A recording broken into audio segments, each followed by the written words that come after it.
नमस्कार. श्री सर्वोत्तम online मॅगझिनच्या YouTube चॅनलवर सर्व काव्यरसिकांचे स्वागत. आज एक दिवस माझा हा कार्यक्रम लिवा साहित्य सेवा समिती इंदूर, VS इव्हेंट्स ठाणे आणि मराठी मासिक श्री सर्वोत्तम यांच्या संयुक्त विद्यमाने राज्य मराठी विकास संस्था महाराष्ट्र शासन यांच्या सहयोगाने घडून राहिलेला आहे. आजचा हा दिवस आम्ही इंदूरच्या ज्येष्ठ साहित्यकार, सामाजिक कार्यकर्ता श्रीमती रोहिणीताई खरे यांना समर्पित करीत आहोत. रोहिणीताई खरे या इंदूरच्या वरिष्ठ कवयित्री. रोहिणीताईंचे 2 कविता संग्रह प्रतिबिंब व मातृवंदना हे प्रकाशितही आहे. त्यानंतर ताईच्या कविता या नावाने त्यांचं एक काव्यसंग्रह आणखीन प्रकाशित झालं. रोहिणीताईंना आजचा दिवस अर्पण आहे. त्यांना सादर नमन. महाराष्ट्रातले एक ज्येष्ठ साहित्यकार कॅप्टन वैभव दळवी सर यांनी लिवा साहित्य सेवा समिती, VS इव्हेंट्स ठाणे आणि सर्वोत्तमच्या एक दिवस माझ्या या उपक्रमासाठी आपली हार्दिक शुभेच्छा व्यक्त केली आहे. नमस्कार, मी कॅप्टन वैभव दळवी. मध्य प्रदेशमधल्या 2 संस्था सर्वोत्तम ऑनलाईन मॅगझिन आणि लिवा साहित्य सेवा समिती आणि महाराष्ट्रातले VS इव्हेंट्स या 3 संस्थांनी एकत्र येऊन आषाढस्य प्रथम दिवस या उपक्रमाअंतर्गत एक दिवस माझा असा जो नवीन उपक्रम सुरू केलेला आहे, त्या उपक्रमाला माझ्या खूप खूप शुभेच्छा. या उपक्रमाअंतर्गत 2 राज्यांमधल्या कवितांची देवाणघेवाण होणार आहे. मराठी कवितांची, किंबहुना 2 राज्यांमधले जे कवी आहेत त्यांच्या मनामधले विचार, भावना यांची ती देवाणघेवाण असणार आहे. आणि त्यामुळे या 2 राज्यांमध्ये अस्तित्वात असलेला मराठी साहित्याचा दुवा अधिक मजबूत करण्याचं काम हा उपक्रम करत आहे. हा उपक्रम ज्यांची संकल्पना आहे ते मध्य प्रदेशमधील ज्येष्ठ साहित्यकार श्री विश्वनाथ शिरडोणकर यांचे मी विशेष आभार मानतो. त्याचबरोबर सर्वोत्तम अंक यांचे अश्विन खरे आणि VS इव्हेंट्स यांच्या वृषाली शिंदे यांनाही मनपूर्वक अभिनंदन आणि धन्यवाद. आजचे आमचे मान्यवर कवी भोपाळचे नाही, मध्य प्रदेशाचे वृहन महाराष्ट्रातले असे ज्येष्ठ साहित्यकार ज्यांनी अखिल भारतीय मराठी साहित्य संमेलनात अनेक वेळा निमंत्रक कवी या नात्याने आपली प्रस्तुती दिली आहे. प्रथम विश्व मराठी संमेलन अमेरिका, द्वितीय विश्व मराठी साहित्य संमेलन दुबई येथे कवी संमेलनातही त्यांचा सहभाग होता. असे ज्येष्ठ कवी श्री अनिल निगुडकर यांना मी आपली पहिली रचना सादर करण्याकरता आमंत्रित करतो. नमस्कार, मी अनिल निगुडकर भोपाळहून आपल्यासमोर आपली कविता प्रस्तुत करत आहे. कवितेचे नाव आहे मजला ठाऊक आहे. पुन्हा सांगतो, कवितेचं नाव आहे मजला ठाऊक आहे. कुणी नसावे जगी एवढा, कुणी नसावे जगी एवढा भोळा भाऊक आहे. कुणी नसावे जगी एवढा भोळा भाऊक आहे. कोण हरामी कोण हा सज्जन मजला ठाऊक आहे. कोण हरामी कोण हा सज्जन मजला ठाऊक आहे. कामापुरते गोड बोलती, कामापुरते गोड बोलती विटारती मग डोळे. कामापुरते गोड बोलती वटारती मग डोळे. रंग बदलती सरड्यासारखे रंग बदलती सरड्या सम हे मजला ठाऊक आहे. हजार दुश्मन जरी असावे फिकीर त्याची नसते. हजार दुश्मन जरी असावे फिकीर त्याची नसते. मित्र खुपसती पाठीत खंजर मजला ठाऊक आहे. प्रलोभनाची मोह पाडण्या अनेक हरणे फिरती. प्रलोभनाची मोह पाडण्या अनेक हरणे फिरती. स्वार्थापोटी वाघ अडकतो मजला ठाऊक आहे. जो तो आपल्या स्वार्था जपतो नवल न त्याचे काही. जो तो आपल्या स्वार्था जपतो नवल न त्याचे काही. कुणी कुणाचे जगात नाही मजला ठाऊक आहे. कुणी कुणाचे जगात नाही मजला ठाऊक आहे. दुःख वेदना भोगत असता भिजती माझे डोळे. दुःख वेदना भोगत असता भिजती माझे डोळे. नशिबाचे पण भोग न टळतील मजला ठाऊक आहे. दार जरी मज बंद जगाचे खंतन त्याची काही. दार जरी मज बंद जगाचे खंतन त्याची काही. स्वर्गदार पण उघडेल ईश्वर मजला ठाऊक आहे. स्वर्गदार पण उघडेल ईश्वर मजला ठाऊक आहे. काट्यातून आणि कधी फुलातून जीवन गाडी फिरते. काट्यातून आणि कधी फुलातून जीवन गाडी फिरते. याला जीवन नाव असे हे मजला ठाऊक आहे. काट्यातून आणि कधी फुलातून जीवन गाडी फिरते. याला जीवन नाव असे हे मजला ठाऊक आहे. याला जीवन नाव असे हे मजला ठाऊक आहे. नमस्कार. धन्यवाद अनिलजी. आपल्या या रचनेवरती गदिमा साहित्य पुरस्कारचे मानकरी साहेबराव ठाणगे, ज्यांचे अनेक ललित लेख संग्रह व कविता संग्रह प्रकाशित आहे, असे श्री साहेबराव ठाणगे आपल्या मला ठाऊक आहे या कवितेवरती अभिमत देतील आहे आणि एक कविता पण सादर करतील. कवितेचं शीर्षक आहे मजला ठाऊक आहे. जगात वेगवेगळ्या वृत्ती प्रवृत्तीची माणसे पावलापावलावर भेटत असतात. अशा फसव्या घातक प्रवृत्तीपासून सावध राहण्याचा साधा सल्ला कवी या कवितेतून देत आहे. कामापुरते गोड बोलणारे आणि काम झाल्यावर दुसऱ्याच क्षणी सरड्यासारखे रंग बदलणारे आपण पाहिले. एक वेळ माहीत असलेला दुश्मन परवडला, पण प्रसंगी धोका देणाऱ्या मित्रापासून 4 हात दूर राहण्याचा सल्ला कवी देत आहे. प्रसंगानुरूप प्रलोभनाचा मोह टाळला पाहिजे, कारण जो तो आपला स्वार्थच जपणार आहे. आणि हे असे पाठीत सुरा खुपसणारे जग दुरावले तरी देवाचे दार आपल्यासाठी सदैव उघडेच असणार आहे. जीवनात कधी फुले कधी काटे भेटणारच, कारण यालाच तर जीवन म्हणतात. असा सरळ साधा जगण्याचा मार्ग कवीने आपल्या कवितेतून सांगितला आहे. ही कविता वाचताना मला ज्येष्ठ कविवर्य विंदा करंदीकरांच्या देणाऱ्याने देत जावे घेणाऱ्याने घेत जावे, हे देता देता घेता घेता देणाऱ्याचे हात घ्यावे या सुप्रसिद्ध कवितेच्या ओळी आठवतात. हेच्या कवितेचे खरे यश आहे असं मला वाटते. अशाच कसदार कविता कवीच्या हातून लिहून होत ही शुभेच्छा. माझी एक कविता. कवितेचं शीर्षक आहे वेडी राधा.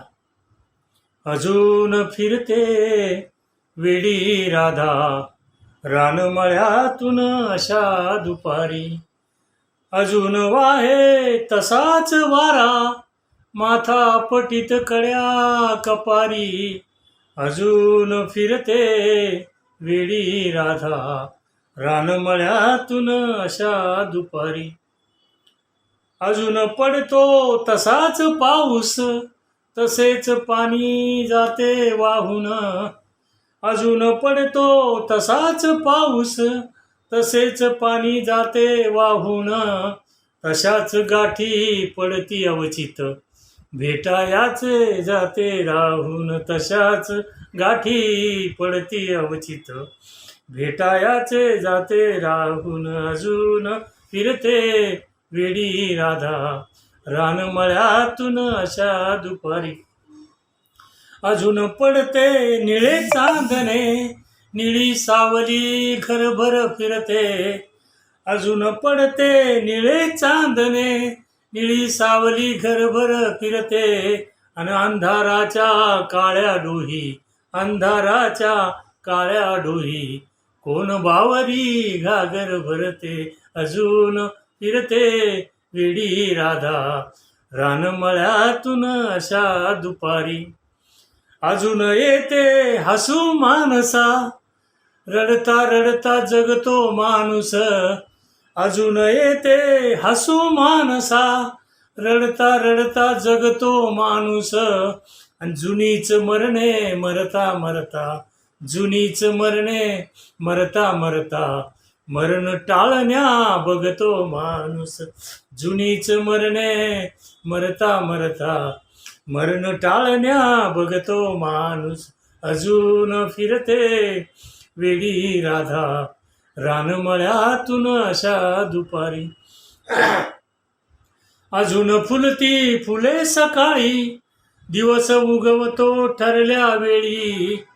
अजून फुलती फुले सकाळी, दिवस उगवतो ठरल्या वेळी. रात्र धावते दिवसा मागे, रात्र धावते दिवसा मागे, आणि विरह गोंदिला तिच्या कपाळी. अजून फिरते वेडी राधा रानमळ्यातून अशा दुपारी. अजून वाहे जुनाच वारा, माता पटीत कड्या कपारी. अजून फिरते वेडी राधा रानमळ्यातून अशा दुपारी. धन्यवाद. छंदबद्ध लयीमध्ये कविता रचणारे श्री अनिलजी यांना मी आपली दुसरी रचना सादर करण्याकरता आमंत्रित करतो. रचनेचं शीर्षक आहे जुनी अडगळ. नमस्कार, मी अनिल निगुडकर भोपाळहून आपल्याला एक कविता सादर करत आहे. कवितेचं नाव आहे जुनी अडगळ. सिमेंट कॉन्क्रीटच्या काळात आजकाल, सिमेंट कॉन्क्रीटच्या काळात आजकाल कच्ची घरे दिसत नाही. सिमेंट कॉन्क्रीटच्या काळात आजकाल कच्ची घरे दिसत नाही. शुद्ध हवा येण्यासाठी खिडक्या आजकाल दिसत नाही. शुद्ध हवा घरात येण्या खिडक्या आजकाल दिसत नाही. घरातच समस्या बऱ्याच आहे, घरातच समस्या बरात आहे, त्यातच माणूस व्यस्त आहे. घरातच समस्या बऱ्याच आहे, त्यातच माणूस व्यस्त आहे. शेजारच्या समस्या बघण्यासाठी वेळ कुणाला सापडत नाही, वेळ कुणाला सापडत नाही. हफ्ते फेडून ताबडतोब, हफ्ते फेडून ताबडतोब सर्व काही मिळत आहे. हफ्ते फेडून सर्व काही, हफ्ते फेडून ताबडतोब सर्व काही मिळत आहे. बचत करून पैसे जमवा, बचत करून पैसे जमवा कोणालाही पटत नाही. तासन तास, तासन तास परनिंदेची सवय सर्वांना झाली आहे. तासन तास परनिंदेची सवय सर्वांना झाली आहे. स्वतः आपण आदर्श कुठे कोणालाही समजत नाही. स्वतः आपण आदर्श कुठे कोणालाही समजत नाही. दूरदूरच्या लोकांशी मोबाईलवर बोलणे सुलभ झाले आहे. दूरदूरच्या लोकांशी बोलणे मोबाईलने सुलभ झाले आहे. घरात मात्र आपसात बोलताना लोक फारसे दिसत नाही. दूरदूरच्या लोकांशी बोलणे मोबाईलने सुलभ झाले. घरात मात्र आपसात बोलताना लोक फारसे दिसत नाही. जन्मदात्या आईबाबांना वृद्धाश्रमात धाडत आहे. जन्मदात्या आईबाबांना वृद्धाश्रमात धाडत आहे. आजकाल मुलांना जुनी अडगळ घरात ठेवणे आवडत नाही. आजकाल मुलांना जुनी अडगळ घरात ठेवणे आवडत नाही. सिमेंट कॉन्क्रीटच्या काळात आजकाल कच्ची घरे दिसत नाही. सिमेंट कॉन्क्रीटच्या घरात आजकाल कच्ची. सद्य परिस्थितीवरती आधारित आपण एक रचना सादर केली. यावरती भाष्य करण्यासाठी नागपूरच्या समीक्षक, कवयित्री, भाषा अभ्यासक व शब्दबोधकार डॉक्टर अमृता इंदुरकर हे आपले मत व्यक्त करतील आणि एक सुंदरशी कविता पण सादर करतील. नमस्कार, मी डॉक्टर अमृता इंदुरकर, नागपूरहून. सर्वोत्तम मॅगझीन इंदूर, लिवा साहित्य सेवा समिती इंदूर, मध्य प्रदेश, तसेच VS इन्व्हेंट ठाणे, महाराष्ट्र यांच्या संयुक्त विद्यमाने आयोजित केलेल्या एक दिवस माझा या कार्यक्रमात महाराष्ट्राबाहेरील मराठी भाषिक साहित्यिकांचे साहित्य विचार, त्याचप्रमाणे त्यांचा उत्साह वाढविण्याच्या दृष्टीने काव्यरचनेवर विचार व्यक्त करण्याची मला संधी दिली, त्याबद्दल मी प्रथम सर्व संयोजकांचे आभार मानते. जुनी अडगळ या कवितेवर मी थोडं भाष्य करणार आहे. आपल्या प्रत्येकाच्या घरात एक अडगळीची जागा अथवा खोली असतेच.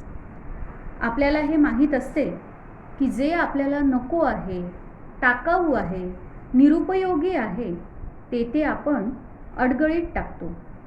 पण अडगळीतल्या वस्तूंबाबतचा हा नियम जर का मानवालाच लावला तर काय होईल? माणूस चक्क अडगळीसारखा नकोसा होणे ही कल्पनाच मनाला चर्र करून जाते. हीच खंत प्रस्तुत कवितेमधून मांडलेली आहे. माणसाने आपले जगणेच अडगळीसारखे बंदिस्त करून घेतले आहे.